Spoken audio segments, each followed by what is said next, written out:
Hər vaxt xeyir olsun dəyərli izləyicilər. Bu günləri Beynəlxalq Uşaqların Hüquqlarının Müdafiəsi Günü 1 iyun.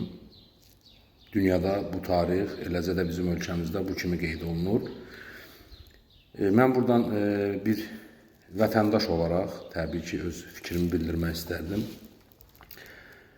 İllərdir uşaq pulu almayan uşaqların hüquqları müdafiə olunurmu?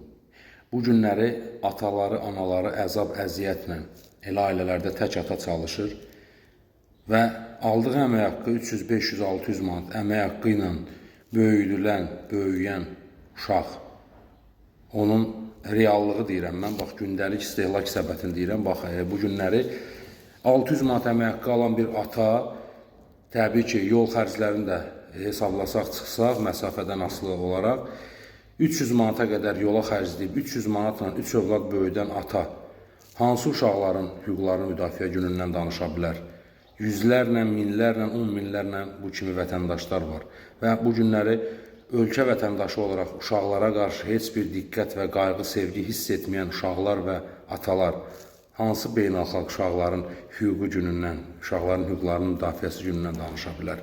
Mən şəxsən özüm, öz adımdan deyirəm, mənim də 3 övladım var.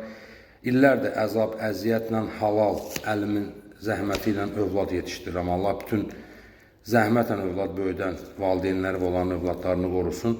Bu günləri, bugünkü biz gedişatdan danışırıq. Çox çətinlik və gərginliklə övlad böyüdən ölkə vətəndaşlarıyıq biz. Bu günləri bu əzabla böyüyən övladların hüquqları müdafiə olunurmu?